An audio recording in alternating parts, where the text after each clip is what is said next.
Willow Creek Springs presents Healthy Living with your host, Joe Grumbine.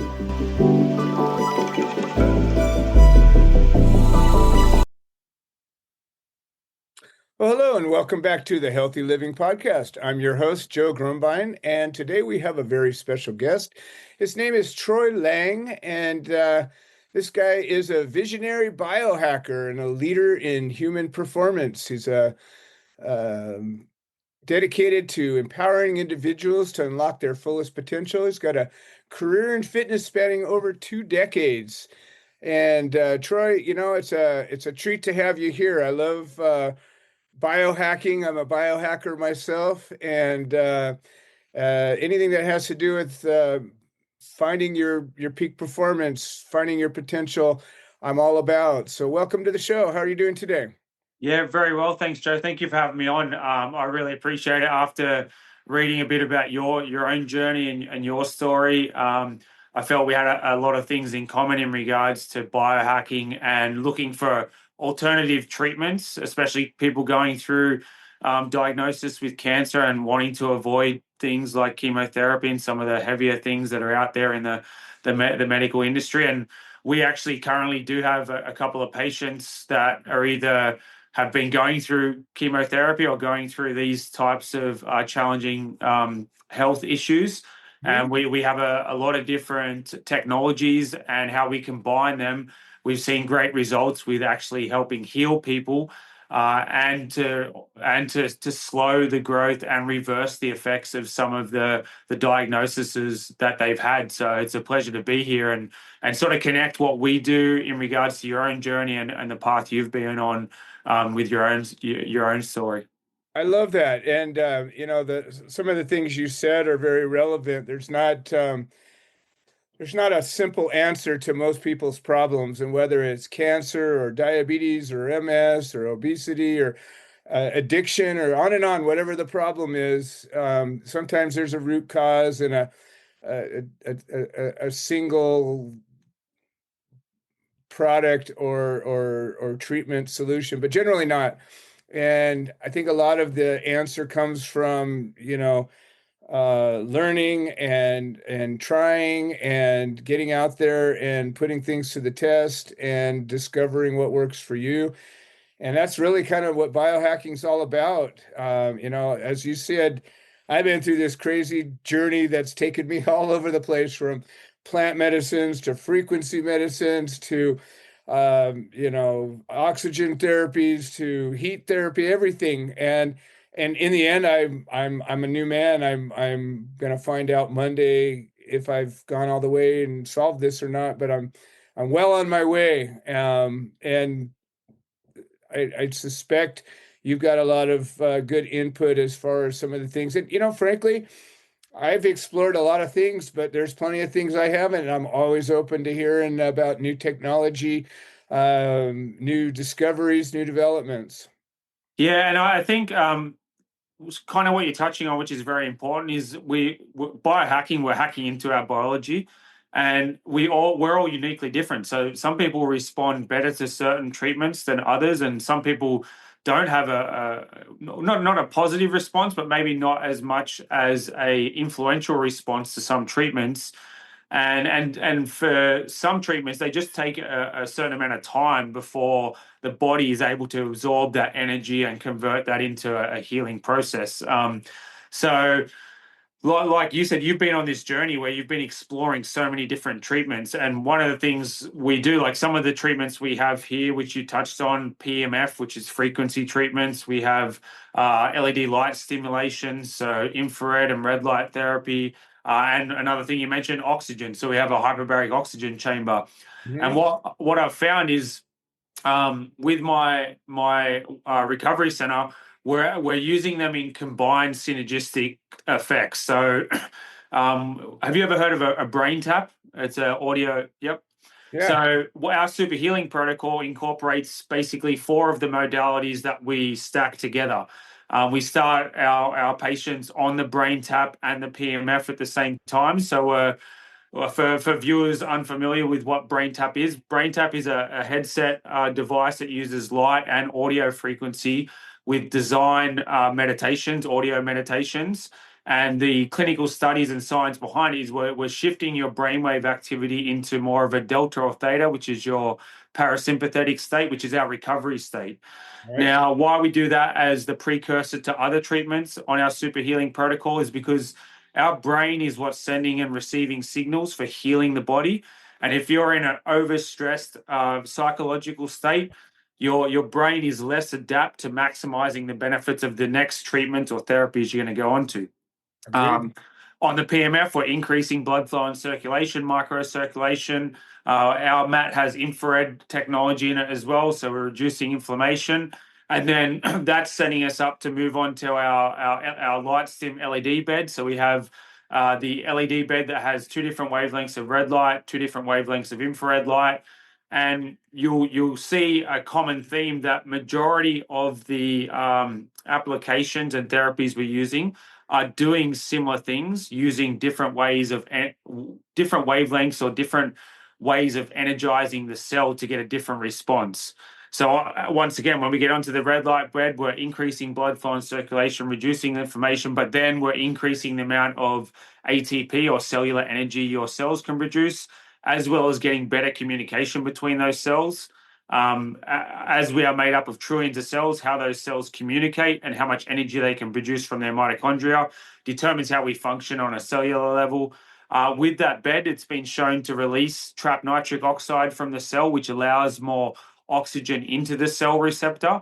And from the bed, we go into our hyperbaric oxygen chamber, where we're then saturating the blood plasma and the body with 95 to 100% oxygen under pressure, where we're forcing that oxygen-rich blood plasma into the tissue. And with regular use, we're getting the creation of new vascular pathways, so new circulation to areas that are inflamed, reducing inflammation, also increasing ATP. And with regular use, you're getting more increased stem cell production from the bone marrow. So when we use it as a combined protocol, we're seeing significant results from people with nodules on their lungs that are completely clearing up, increasing positive optimal levels of blood work for people going through cancer and chemotherapy and radiation treatments.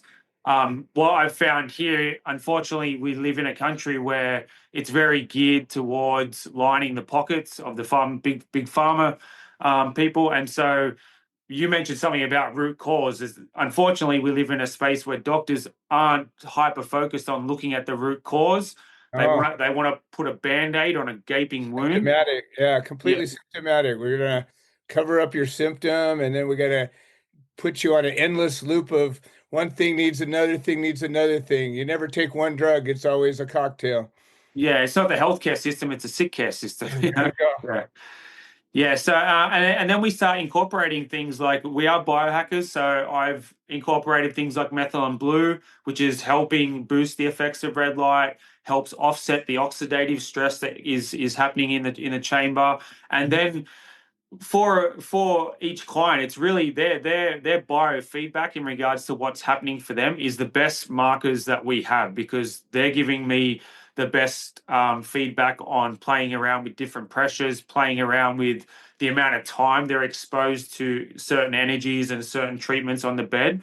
And we work with everything. So, I mean, cancer is one thing. I work with people coming in with chronic fatigue, different chronic health issues. I work a lot with TBI and concussion injuries. So we're just modifying our protocols to match that person's biological response to receiving all these different forms of energy. So, how long have you been operating this center? So with this month, June this year was 2 years since we first opened the doors to how we operate now. So 2 years this month it's been. So. And when you began, did you offer all of these services, or did you just have some of them? How did that work out? Yeah, no, we built out this facility and had everything operational and ready to offer when we first opened the doors.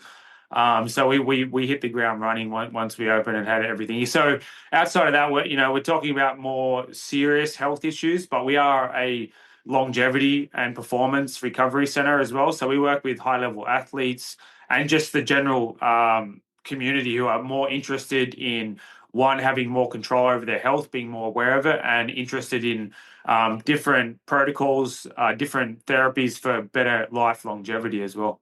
I think that's an important point. A lot of times people don't even take any notice of their health until something goes wrong. And other people, spend their lifetime trying to be fit and healthy. And I think that, it comes down to choices. Like every day you can decide to be a little better or not care. Yeah. And if you decide to be a little better, well, then you're going to do something. You're going to take some kind of an action. And whether it's a motion, an exercise, a choice, a choice, a diet choice, a choice to not eat, whatever it is, there's going to be some set of choices. And I think that it's important that, you know, I offer, I operate a garden facility where we offer what we call therapeutic horticulture. And I believe that in our gardens, people can find any sort of healing if they put their mind to it. Somebody wants a good workout, I can give you a good workout. Somebody wants to meditate, we can meditate. But the point is, just like what you're saying, if you got a serious problem that you need to focus on, whether it's a cancer, an injury, any sort of a disease or stress or trauma, then you've got sort of a very focused attention and maybe a protocol. But maybe you just want to be better. Maybe you just want to improve your stamina. Maybe you want to improve your performance in strength or whatever. I think these sorts of therapies and tools can help just about anybody if you put your mind to it. Yeah, well, one reason why I was excited to be on here is because of your ecotherapy. Hmm. Whilst I have a brick and mortar business that's using technologies, Uh-huh. our hyper focus is on education of a well-rounded lifestyle. So when we're doing an intake and profiling someone, we're looking at everything. How much time do you spend in nature? Because it's a very important part of energy and how you feel. Do you read books? What type of material are you consuming? What is your social experience like? You know, Yeah, the time we spend with people can either be positively charging us or negatively like draining us. So um, 100%. yeah, all these things are very important, which I love the ecotherapy, what you guys are doing, because I think one thing I noticed is I live here in Newport Beach, or the business is I live in Costa Mesa, and Uh-huh. it's a pretty beautiful spot, but it's 100 mile an hour. There's always noise around you, and what I found two recent trips over the last 2 years was one I went out to the desert, middle of nowhere, just to get away for a weekend, and Yeah, and a weekend up in Lake Arrowhead, and instantly being in these places where there's not any noise around besides nature and the birds singing, yeah, your body instantly just releases all this tension and like yeah. stress that you just carry in day to day life. Well, and the thing is, I would love, you're only in Costa Mesa, you're an hour away. I'd love to have you come and visit the gardens, and you can see for yourself that it only takes 10 minutes. You can just sit down on a log and sit under a tree in a cool spot and just shut your mouth for a minute and listen to the birds fly by and hear the hawks overhead or the wind Yeah, rustling through the trees.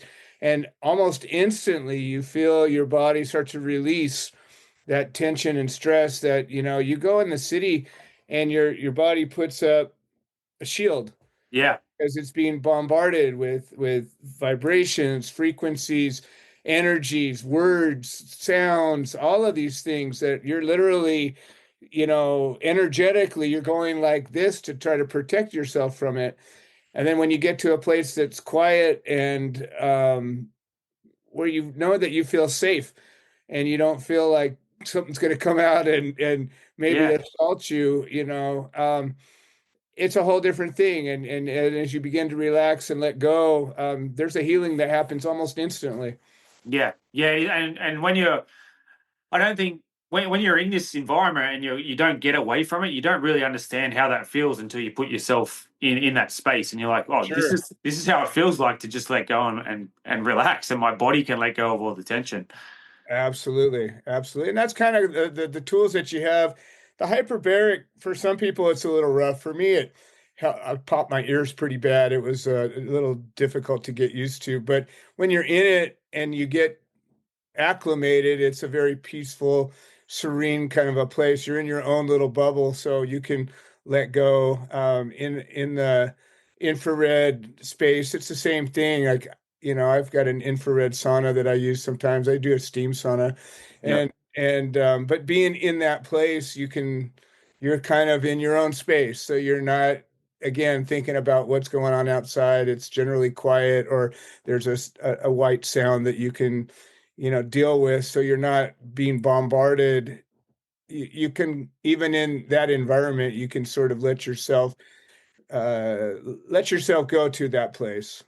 Yeah, it's well, we're very intentional with everything that we do here. From like we use a lot of great quality technology and equipment, but our facility is more of a spa type, relaxing, earthy tones, not like you feel like you're walking into a medical facility. So a lot of our clients, even from the moment they walk into the front door, they instantly just feel this sense of relaxation. Nice.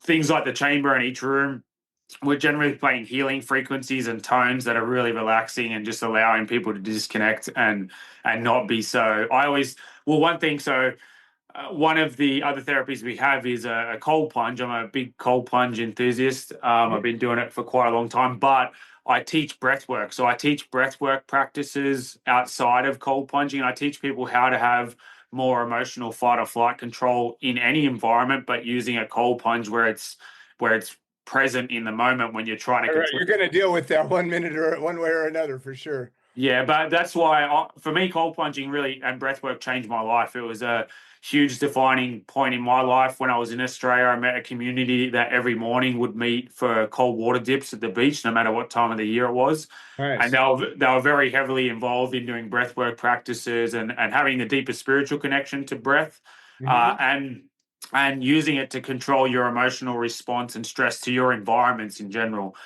So now I teach that practice and teach people how to cold plunge utilizing breath work to control your response to the environment.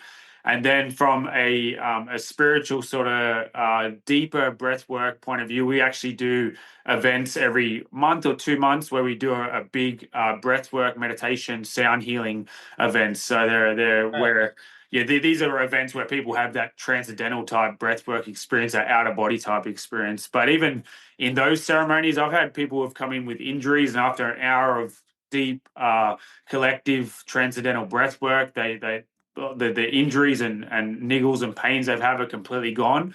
And a lot of it is because you're just allowing your nervous system to let go and relax. Once you have an injury of some sort, you're either your body's trying to compensate to protect yourself, so you start getting real stiff and jacked up. And when you go into that breath work, your body goes into that full release of allowing yourself to relax. Yeah, people don't realize, I think, that an injury is kind of self-sustaining. You get into a cycle of tension, and where you get almost the inflammation comes, and then you get spasms, and it causes each other to keep getting worse. Yeah, Well, you get tension, it'll trigger a spasm, which causes inflammation, which continues the tension, and it just keeps cycling. And you don't, unless you're able to relax and break that cycle. And people do it with drugs, and they do it with alcohol, and they do it with certain things that have their own negative responses. It's really hard for your body to be able to get in there and provide what it takes to restore all that. And like you said, you get your breath work, so you're raising the oxygen level in your blood. You're getting your cells to communicate at a peak level. It gets your immune system dialed into what it's designed to do, and you can repair yourself like you would in a good deep sleep. yeah, You're just sitting there in a sound bath meditative state. yeah. Yeah, and it's interesting because even like with meditation and sound healing, like they say, if you like the brain tap, we have a lot of people have a great experience. It's 20 minutes of time where you get taken into that deep delta or theta state, and they say that 20 minutes of deep meditation is the equivalent of a good 4 hours of deep sleep. So it's a recharge. 20 minutes out of your day, especially if you're carrying a lot of stress and even not just mental stress but physical stress. When you go into that deep delta theta state, your body goes into full deep relaxation.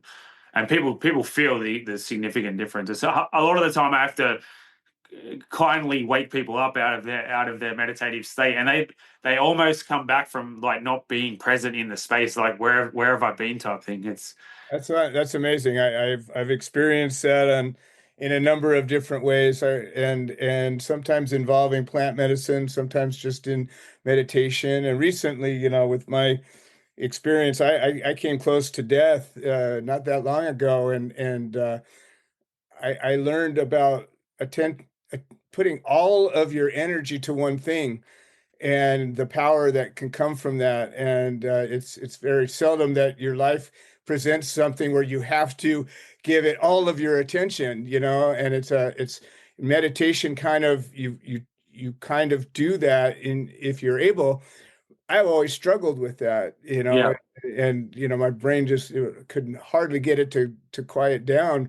But with this challenge that was so profound, I had to. yeah, And so when that happened, I discovered that you can go to a place where you can operate, in my opinion, on a quantum level, yeah, and you can move things around and you can direct energies and things like that. And I'd have never experienced it had I not been able to do that. So when people are able to do a thing like breath work and the meditation with the sound bath, and if they're able to do it well enough, you can overcome just about anything. Like I came to a place of realization that literally there's nothing you can't fix in that space if you can get to it. yeah. Yeah, and you're totally right. The hardest thing is getting to it, and for some people it's very challenging. I did spend a lot of time doing a lot of Joe Dispenza's meditative Oh yeah, practices and breath work. And, I mean, he has a really great documentary that he released late last year around because he's been collecting data for over 20 years right. just around meditation and breath in regards to the shifts and changes in the body for people healing and working with all kinds of trauma and challenging things. So, like what you're sharing, our brain is the most powerful thing on the planet. We just have to be able to tap in and understand how to use it to its maximum ability to get what we want out of it. And sometimes day to day, well, now we have we're just overstimulated. Everyone's carrying one of Right. these phones around. It's constant clickbait. It's being able to quieten your mind is one of the most challenging things because everything is just so in your face right now.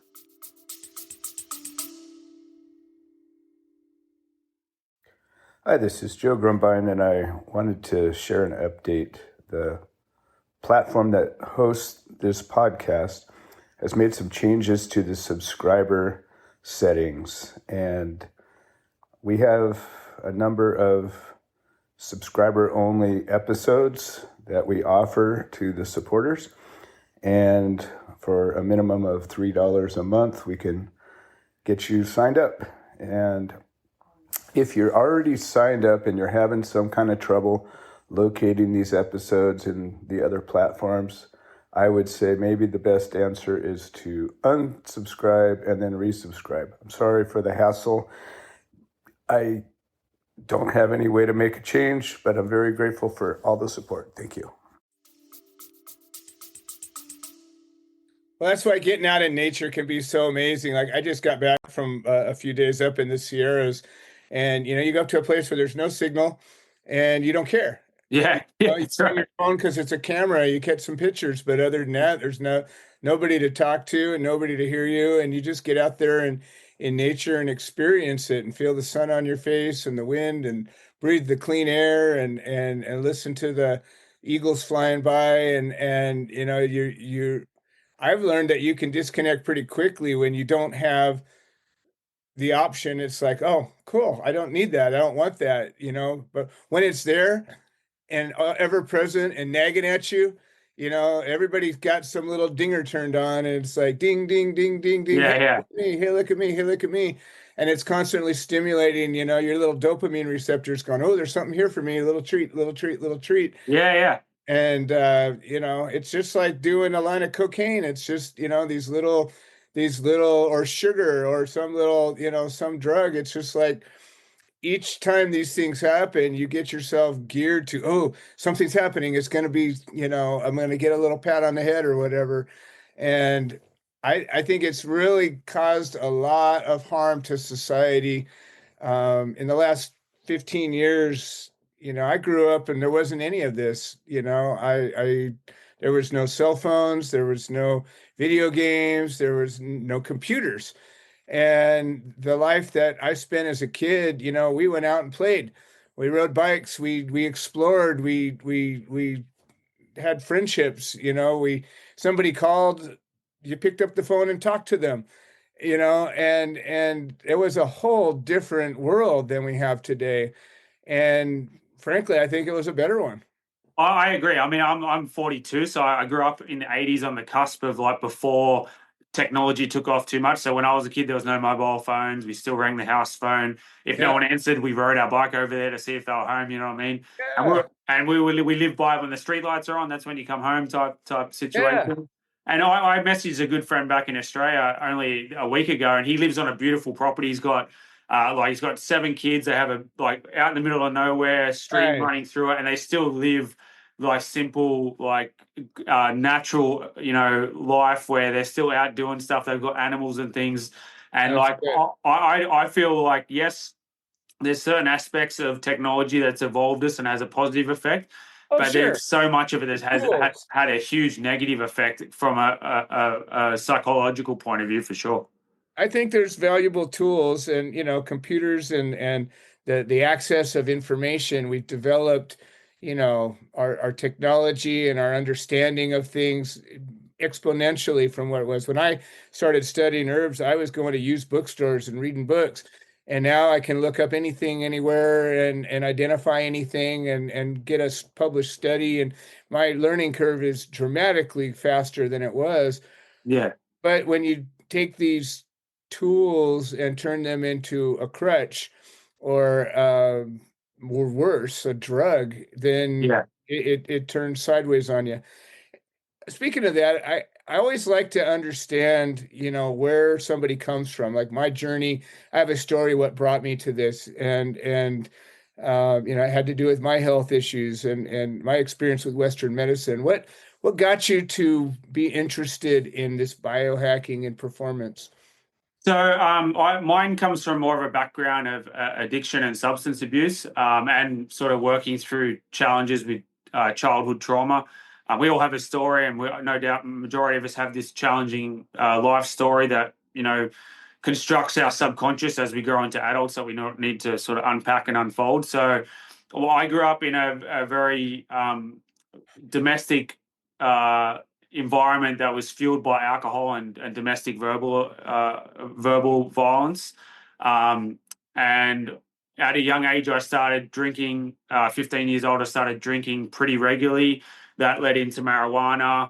That just led into harder recreational drugs such as speed, ecstasy, cocaine, methamphetamine. I would say that I was a very high functioning person whilst using. So I never put myself in a situation where I wasn't taking care of myself from a financial point of view. I actually worked in the mining industry in Australia for a big portion of my life in my 20s, but my external recreational habits were leading to some pretty serious mental health issues.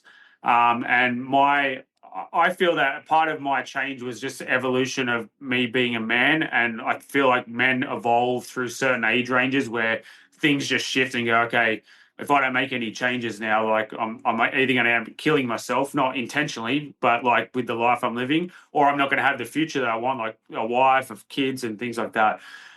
So I was around 31. I was actually in the Himalayan mountains, trekking through the Himalayas on a trek, and I had this sort of eye-opening epiphany of like, this is it. Like, if I don't change now, my life is going to not turn out where I want it to go. And I was honestly, I had on the outlook of like social media and what I was doing, it looked like I had a great life, but I was really depressed and lonely because I was single.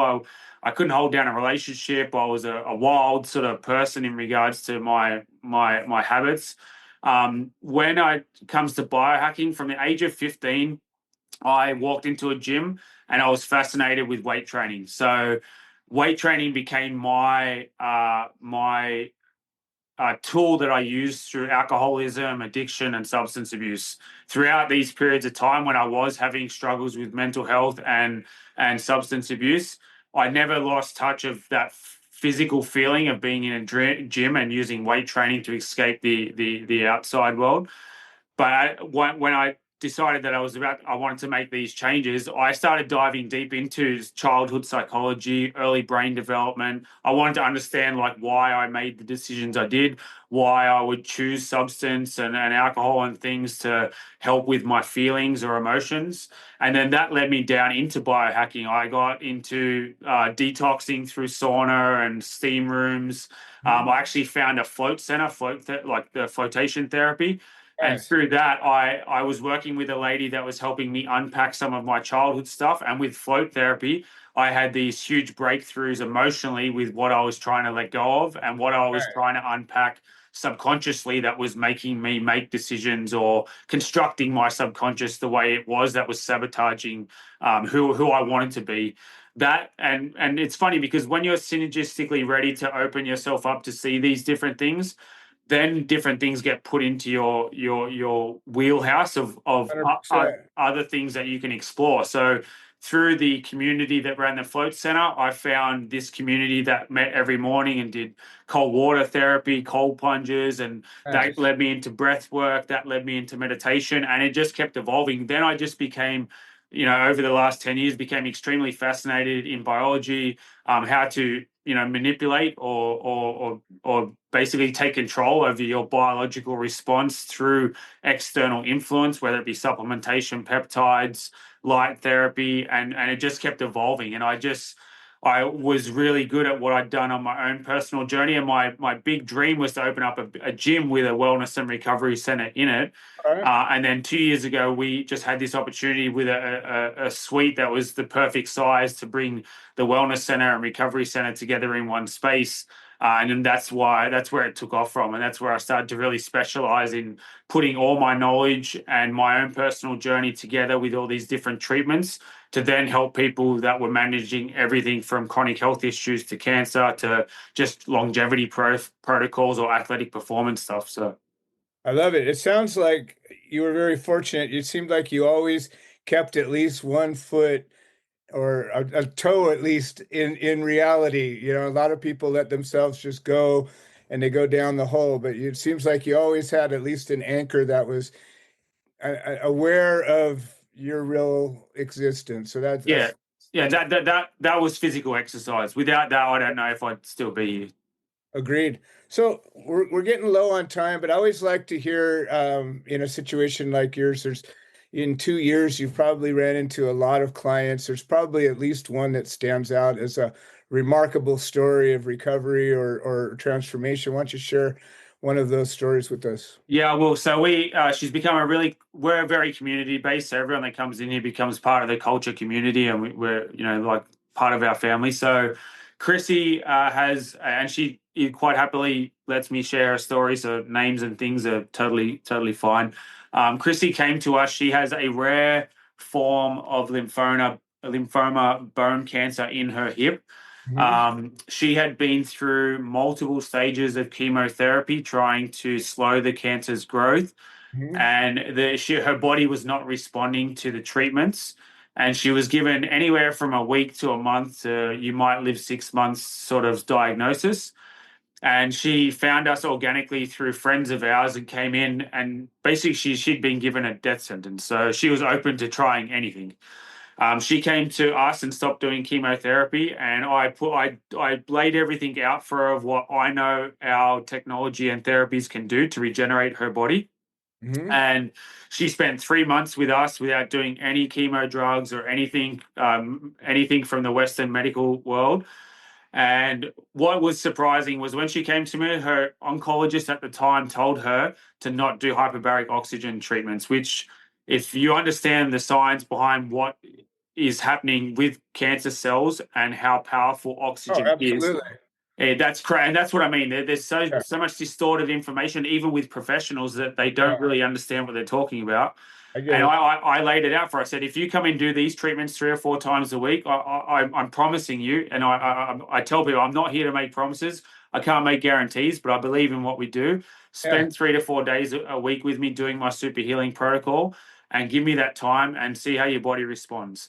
She did that, and then she got transferred to all the lead doctors at UCLA. She went and did all her blood work, everything came back, and they were like, we don't understand what's going on. Like, all the nodules on your lungs are completely disappeared. Your lungs are back to 100%. Wow. The fracture that was in your hip is fully healed. Wow. The cancer has slowed. It's no longer aggressive and growing. And we've given her a whole nother year of life just since she's been Love with it. us a year now. So that story to me is what it's all about. That's where the magic is. Agree. I totally agree. And I think that's fantastic. Well, this is about the time we got. So I'd like to give you a chance to give your little elevator pitch and let people know how to get a hold of you. Yeah, so like cultureoc.com is our website. All our information you can book online, you can find us, you can reach out to us. cultureoc_ is our Instagram. We do a lot of educational stuff on there, so you can find our information, connect with us there. All our details are on the website, and then I do have a YouTube channel where I try to do some little, podcasts and educational information, which is just Culture OC. You'll find that on YouTube as well. But I would also like to take you up on your offer and come out and see your ecotherapy Love that. and spend a bit of time in the peace and quiet with you out there. I would love that. Absolutely. Well, it's been an absolute pleasure. And I suspect we'll probably have more to talk about one day soon. And I love to have you back on and go deeper into some of these things. So thank you so much for joining me today. All right, thank you, Joe, and I appreciate what you're doing in the community. Like, this is very important, sharing your story, bringing people together, and I wish you all the best on your continued wellness and health journey. Thank you so much. This has been another episode of the Healthy Living Podcast. I'm your host, Joe Grumbine. I thank you for your support, and we'll see you next time. This has been another episode of the Healthy Living Podcast. We produce this show so that people can share their stories, people that have overcome obstacles, people that are undergoing obstacles. We're building a community of health-minded individuals. If you're interested in supporting the show, please leave a review on the platform you're listening to it on. If you're interested in becoming a guest, please send an email to itsjoegrumbine@gmail.com, or you can send a note into the notes section of the podcast. All right. Well, thank you for supporting this show, and we hope you've enjoyed it.